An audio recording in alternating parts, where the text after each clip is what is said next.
நாம் இன்னைக்கு ரொம்ப ஹெல்த்தியான மணத்தக்காளி கீரை தோசை தான் பண்ண போகிறோம். தோசை பண்ணுறதுக்கு அடுப்பில் கடாய் வச்சு 2 ஸ்பூன் ஆயில் விட்டு, ஆயில் சூடானதும் 1/2 ஸ்பூன் மிளகு, 1/2 ஸ்பூன் ஜீரகம், 2 பச்சை மிளகாய் கட் பண்ணி சேர்த்துக்கலாம், 4 பல் பூண்டு, 1 துண்டு இஞ்சி கட் பண்ணி சேர்த்துக்கலாம், 10 போல சின்ன வெங்காயம் எல்லாம் சேர்த்து நல்லா வதக்கி விட்டுடலாம்.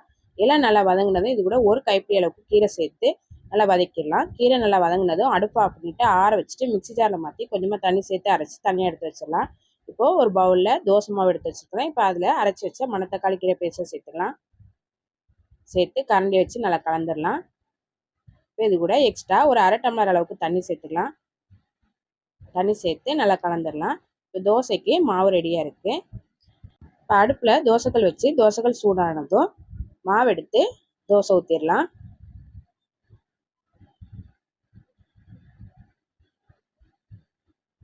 தோசைக்கு மேலே 1 ஸ்பூன் அளவுக்கு ஆயில் விட்டுடலாம்.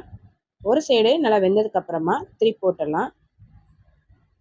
2 சைடும் நல்லா வெந்ததுக்கப்புறமா எடுத்துடலாம். ரொம்ப ஹெல்த்தியான மணத்தக்காளி கீரை தோசை ரெடி ஆயிடுச்சு. தோசையை தேங்காய் சட்னியோட வச்சு சாப்பிட்றதுக்கு ரொம்ப நல்லாயிருக்கும். குட்டீஸ்க்கும் இதே மாதிரி செஞ்சு கொடுங்க, ரொம்ப விரும்பி சாப்பிடுவாங்க. ட்ரை பண்ணி பாருங்க.